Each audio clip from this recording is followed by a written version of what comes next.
In this video, we'll be using SAP Business Objects Data Services to utilize the date generation transform to create a date dimension table within SAP HANA. So the first thing we need to do is to log into Data Services. So we do that by going to Start. We can access that from All Programs, Data Services, and we choose the Data Services Designer. Log in with your credentials. So for me it's student and the password is welcome1, and then it logs you into the system. So the first thing to do is to build a new project. I'm going to call this date generation, and then a new job.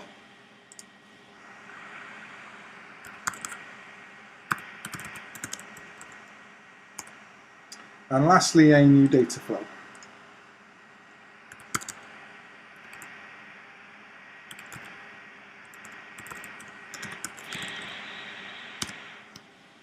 Okay, so the good thing about the date generation transform is that it has no sources. So we access the date generation transform from our first tab, which is the list of transforms. If I expand the platform list of transforms, the data integrator list of transforms, we have a transform called date generation. So I'm going to drag that onto my canvas and then release. So essentially the date generation transform has no inputs and it only has an output. So if we double click on the date generation transform, we can see how it's configured. So for example, I can select a start date and an end date. So I'm going to choose from the beginning of 2010, September 2010, and I'll select the end date to be 2015. The only thing that we really need to decide on is what's called the granularity. So you can have a daily, a monthly, or a weekly granularity. The other list of objects are in case you're using some data quality features. But you can also use global variables and local variables, and we can discuss them in another video. So I'm going to select the daily granularity. So I've selected 5 years times 365, which will be a roughly 1600 rows. So now that we've selected that date generation, we would add a query function. And in the query function is where we decide what we want to output. So of course, one of the first things that you would want to output would be the date, the actual date. So if I just select the dates from my date generation transform and drag it to the right hand side, we can see that we've generated the date. So I can actually change the output and call this, for example, just generated date and select OK. But of course, the power of using a query transform is that we can add lots of other objects.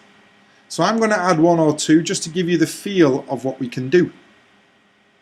So I'm going to create a new row above, or a new column, and I'm going to call this load ID.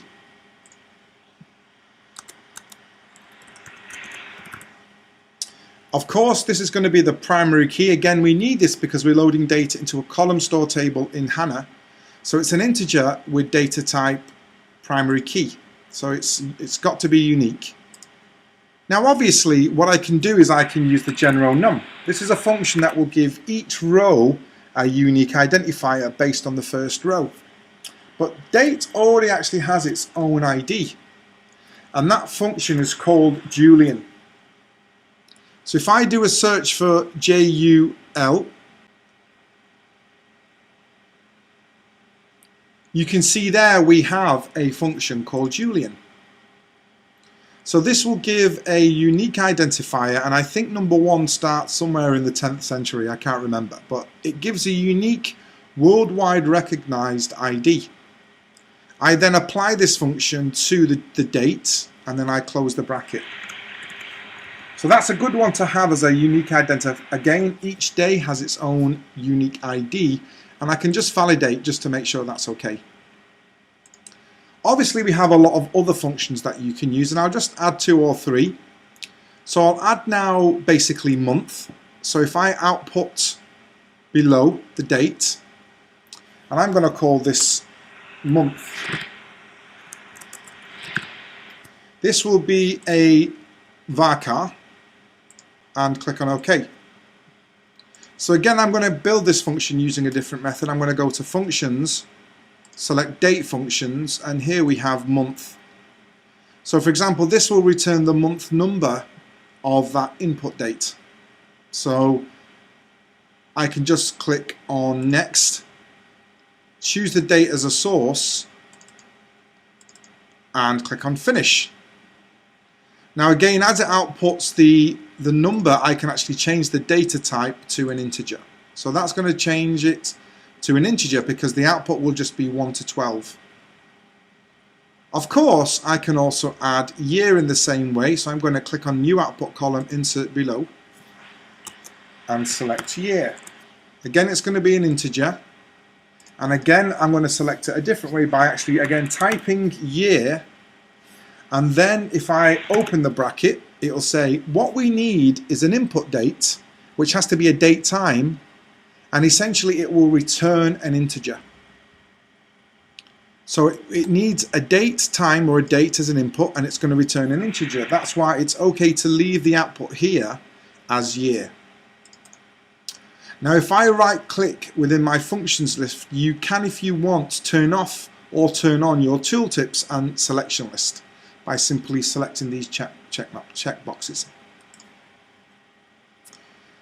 So there's a whole range of others.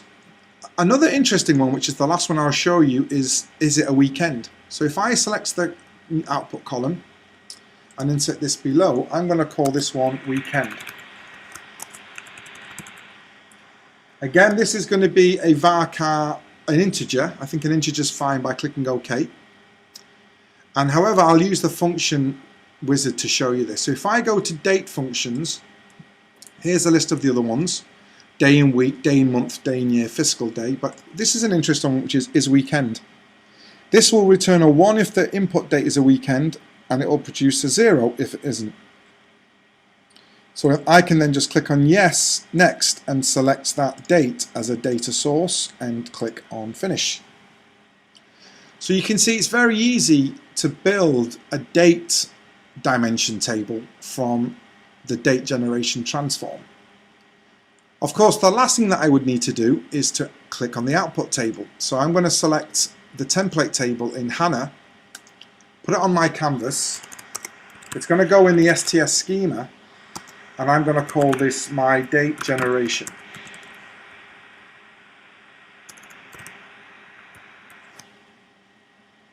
Then I'll click on OK, drawing the query to the target, and lastly, all I need to do is execute the job. By clicking on yes, I'll click on yes on the execution properties, and then the job executes. Remember, there's 5 years of data. There should be, I don't know, 1,600 rows, something like that. Yep, there's 1,827 rows. Now, of course, if I go to my HANA Studio, and if I open up that, if I refresh my list of tables, what we should see now is a table called date generation. If I right click on that and do a data preview, of course we have the Julian ID, so it's around 2.5 million today.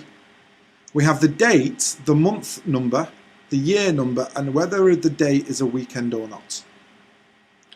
Of course, I can also verify the data exists in data services as well by going back to my data flow and selecting the magnifying glass within the target table. And again, you can see that the data looks very similar here.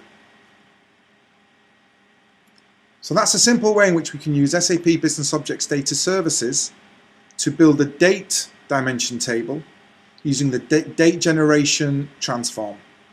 This means that we're able to build date dimension tables within SAP HANA very easily.